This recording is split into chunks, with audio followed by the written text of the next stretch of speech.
Well, there'll be, I mean, if, it depends whether their advisors are from the Scottish Tory party or from the UK Tory party. I mean, as you probably know, Douglas Ross, the leader of the Scottish Tories, has had a rather indifferent 6 months because he equivocated about whether or not Boris Johnson should be resigning. There's a lot of hostility towards Boris Johnson still amongst many Conservatives in the Scottish Party, some of whom would like to see a sort of separate Scottish party, a Scottish Conservative Party, set up rather on the lines of the Christian Democratic Bavarian Party, the CDU in Germany, and that's been a kind of theme in the Scottish Tories really since devolution. But actually, it's quite interesting, because I don't know if people are fully aware of what's happening at the moment. But these guys, Truss and Sunak, are speaking in Perth, and it was there 55 years ago that the whole devolution was born when the Tory Prime Minister Ted Heath made his famous declaration of Perth, and that led to the Scottish proposal for a Scottish Assembly, then into a Parliament, led to where we are now. And both of the candidates are saying they're going to be Minister for the Union. They're going to make sure that they roll back devolution in the future. They're going to make UK departments run in Scotland. Their writ is to run in Scotland just as it is in England. So, this is something that Boris Johnson pioneered, being Minister of the Union when he was Prime Minister. But it's going to be very interesting to see how they attempt to do that. Now, what they've attempted to do so far is just sort of put money into projects in Scotland and label them with a Union Jack. But if they go further than that, they're going to come up against some very interesting issues. I don't think many of your viewers are fully aware of just how much power the Scottish Parliament has on domestic affairs. And just to give two examples. One, it is now, the Scottish Government has effectively decriminalised possession of hard drugs in Scotland, at least for personal use. The Lord Advocate gave a statement last year saying that the police are no longer expected to prosecute people who have heroin or crack cocaine for personal use.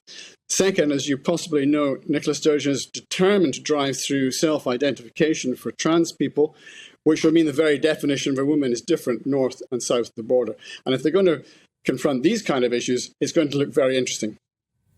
Yeah, no, super interesting indeed. I did not know those facts. And just very briefly, Iain, I mean, what do you think of the purposes of this pledge to give members in Holyrood parliamentary privilege? I mean, is this in the hope that, given there's been a lot of scandal in the ranks of the SNP and indeed Alba, that this will actually help voices of opposition against the nationalists in Scotland to, well, essentially have a bigger voice? Well, yeah, this is part of their project, which is to roll back the powers of devolution to rejig parliamentary committees to give MPs more say over what the Scottish Parliament is doing. Because obviously, again, you may not be fully aware of this, but the Scottish Parliament has widespread powers now over home domestic issues. It also has tax-raising powers. But ultimately, Westminster is still in control. Constitutionally, all authority still comes from Westminster, and every act of the Scottish Parliament has to be ratified in Westminster. Not many people are aware of that. It's not just a rubber stamp exercise. So this is what they're trying to do, is to build up a kind of bulwark against the ever-expanding powers of the Scottish Government expressed through the Scottish Parliament. And if I'd have any advice, actually, for Liz Truss, as she speaks to the depleted band of Scottish Conservatives, and there really are, as you've been hearing, there's really very few of them left now in Scotland.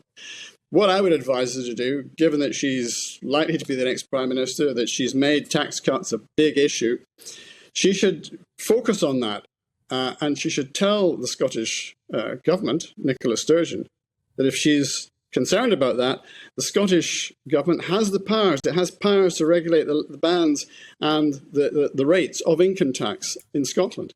Again, not many people are aware of this. So when Nicola Sturgeon complains, as she is at the moment, about lack of money from Westminster to pay for public sector pay demands, which are much higher in Scotland than they are south of the border, Liz Truss should be saying to Nicola Sturgeon, well, you have the powers to yourself to raise taxes, to spend money on public sector pay claims, if that's what you wish to do. I'm not a Tory advisor. I'm no connection with the Conservative Party at all. But that's what I would advise her to focus on, given that she's going to focus and try to make her whole premiership premised on tax powers being lower.